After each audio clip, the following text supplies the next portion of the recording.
What is going on, New York Giant fans? Welcome back to another video. Hit the like button, comment, and subscribe. Turn on post notifications so you know when a live stream pops or a video drops. Appreciate y'all coming back, share this out, do all the good stuff. We're on our way to 2,000, so please hit the subscribe button, share out, and of course, do all the good stuff, as mentioned before. But we are counting down the days till the NFL draft, and I decided let's bring out a final New York Giants mock draft. Now, there's other people that will be like, okay, this is my fifth mock draft, this is my sixth mock draft, this is my fourth mock draft. I only wanted to do two, one pre-free agency or one in the middle of free agency whenever I did that one, and then this one because, I just don't see... I've done like multiple mock drafts, but I don't feel like releasing it because I feel like that's regurgitated, all this other nonsense. But I feel like this is a good time to release the final mock draft for at least my opinion, who the Giants are going to take in some different rounds at different positions. And I can't wait to get into it. So let's go. The New York Giants with their first pick 6. I don't have them taking a quarterback, unfortunately. I don't think they will go quarterback or trade up for a quarterback. Instead, they're going to go ahead and take LSU wide receiver Malik Nabers. And this guy is really explosive. He's going to be the number one in that room if everything really pans out well. This guy, past 2 seasons, over 1,000 yards. I think Miles Brennan was the quarterback in 22 and 23. Of course, it was Jaden Daniels, and he accumulated that amount of yards with Brian Thomas, over 1,000 yards as well. And he's a great route technician. He makes defenders think. He has them turn their hips. He's good in the slot fade. Alignment and versatile. Again, he can line up at any part of the field. And he was also a yak monster. I feel like the New York Giants, other than a guy like Wan'Dale Robinson, are really missing that yak. They haven't had that in years. So I think Malik Nabers adds that. And he just possesses all of the attributes and the tools to become a wide receiver one in the NFL. And the Giants need one. So if they don't attack quarterback, wide receiver is the position. And Malik Nabers is most likely going to fall there. So we head to round 2, right? And the Giants could go a lot of positions here. If they have a quarterback they like, they could trade back in the first. Or, hey, listen, they could just do what they got to do and pick a position that they need help at. And they're going to pick a defensive lineman who I've scouted before. We talked about him on the Boys in the Big Apple podcast. That is Braden Fiske. He is a monster. He is a mammoth of a man, but he's also an older player. He spent a couple of years at Western Michigan, then this past year at Florida State. 9 tackles for loss, 6 sacks, total of 43 tackles in 13 games. 6'5", 294, 24 years old. And some things about him, he's a dirty work run defender. I feel like when I see him do the dirty work in the running game and especially in the passing game as well, also taking up those double teams, kind of reminds me a little bit of Leonard Williams. And, it's kind of a good thing in that case that he does remind me of Leonard Williams. Not the body, but just the things he does, because the Giants need another solid defensive lineman next to Dexter Lawrence to help him out with the double teams and all these other different things.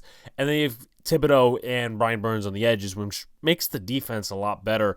And he's also a stun-happy pass rusher. We know in the past that Wink Martindale didn't like to do stunts among the defensive linemen.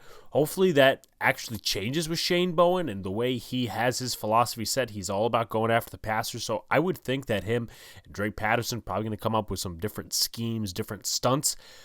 And his quickness off the snap is also one to be admired. Very quick off the snap, gets his hands there. But one thing I will say about him in the negative light is that he does need to work in his pass rush in terms of different plans, different moves, stuff like that, because the way he got his production mostly at Florida State was only via stunts. And I don't know that's going to work at the NFL level. But nonetheless, 47 overall, the Giants go ahead and draft Braden Fiske. So in round 3, the Giants address a corner need. One of the 2 corners coming out of this particular college, the other one's a first-round pick, is Chris Abrams-Draine.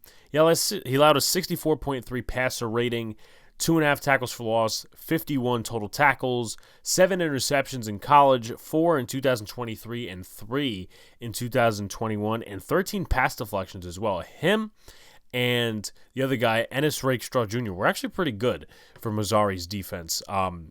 But with that being said, 5'11", 179, 22 years old. As far as his weaknesses, strengths, we'll start with the strengths. Tackling happens to be one of them. This is another guy who was down at the Senior Bowl. He actually played pretty well. Ball skills and zone coverage. Zone coverage is something that the Giants are going to look to run. Whether they do address corner, they don't address corner. I would be surprised if they don't. But guys like Max Melton and Chris Abrams-Draine really fit what the Giants want to do, at least what Bowen has done in the past based on philosophy. But some other concerns, that is, with Chris Abrams-Draine, short frame and change of direction speed. He does struggle with those attributes, but I feel like he could definitely try to fit in, maybe a little of a rotational role with Nick McLeod at corner 2, while Deonte Banks mans the corner 1 position. But of course, training camp, we'll see what happens, though you really don't want to fall into fool's gold, because remember last year, Trey Hawkins was the talk of the town, and he was the other starting cornerback, and he got toasted in the first few games. So we'll see what happens, but Jerome Henderson, I trust him with the development of Chris Abrams-Draine, the 70th pick overall for the New York Giants. And we move to the 4th round. We go offensive line here, someone who's going to contribute at multiple positions, hopefully, and that is Dominic Puni, another older player, 24 years old, 6'5", 320, out of the University of Kansas. Some things about him, right? He had a very strong performance at the Senior Bowl. Athleticism, versatility also kicks in as well. He plays guard, he plays tackle, he can even play center. So I feel like if he doesn't work out as a starting NFL player for the New York Giants, he's at least a very good value guy for a backup role, right? A backup center role, a backup guard, backup tackle, so that way you don't have to keep signing scrubs off the street. And if Josh Azudu and Marcus McKeithen don't do a good enough job in training camp, you could go into the season with a Dominic Puni as a reserve guy alongside Matt Nelson, Austin Schlodman, Aaron Stinney, those type of guys that you brought in.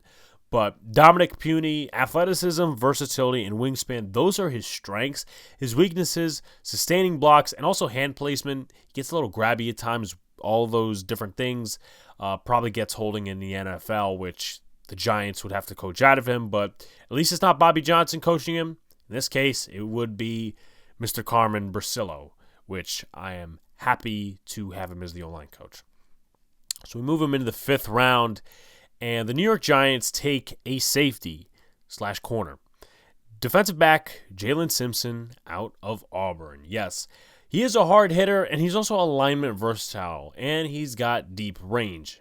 Alignment versatile, cornerback, safety, all these different things. 6'1", 178, and 24 years old. So again, another older player. This guy played 5 years at Auburn, but he had 4 interceptions this past season, 7 in his 5-year career, 1 fumble recovery, 3 pass deflections in this past season, 1.5 tackles for loss, and 36 total tackles in 13 games. So Simpson provides the alignment versatility, and again, other than being obsessed with pass rushers, Shane Bowen in the past is known to play around with his safety. So I would, guess that Isaiah Simmons could get some play time in the safety role, and then you have a guy like Dane Belton and Jason Pinnock, and then eventually factor a guy like Jaylen Simpson in there, and also Javarius Owens, who the Giants took in the 7th round of the 2023 NFL Draft. But some negatives on Jaylen Simpson: thin frame, and he also lacks the physicality in terms of tackling technique. So Jaylen Simpson is going to fit into that DB room as far as that goes. University of Auburn, 166 overall, and we finally move to the last pick. It is a tight end. The New York Giants, with the 183rd pick, select Brevyn Spann-Ford. And this guy's been in college for years. Another older player. I seem to be going with that for some reason. But nonetheless, 6'7", monster, 268 pounds. He's probably going to have to lose some weight at the NFL level, but 24 years old this past season for Minnesota. 2 touchdowns, 239 yards, 25 catches, 12 games. Over 1,000 yards in college, but he played 5 years, so that really doesn't say much. 7 total touchdowns. As far as he goes, big frame and blocking. That's what you're going to get. And he's going to come in and compete with guys like Chris Mannertz. I think Lawrence Cager might still be on the roster. If he's not, then, I believe he is. But anyway, he doesn't really factor in that set. But he's going to come in, compete with Mannertz, Brevyn Spann-Ford, Jack Stoll, because it seems like while the Giants are looking to be more of a passing offense with the addition of Devin Singletary, it looks to be that they're trying to get blocking tight ends just in case the O-line is not good, because we all know what happened to Daniel Bellinger last year. He spent most of his time as a blocker, not really as a receiver. And the thing with Brevyn Spann-Ford is he's not really great in the receiving game. He's a red zone target because of his weight and his height, but lack of explosiveness and the athleticism is not there as far as Brevyn Spann-Ford goes. And, again, no high projection for him, probably a second tight end at best, third likely in the NFL. So that is as far as Brevyn Spann-Ford goes. But just quickly to review the draft class, we got Malik Nabers in round 1. We got Braden Fiske in the 2nd round. We got Chris Abrams-Draine in the 3rd.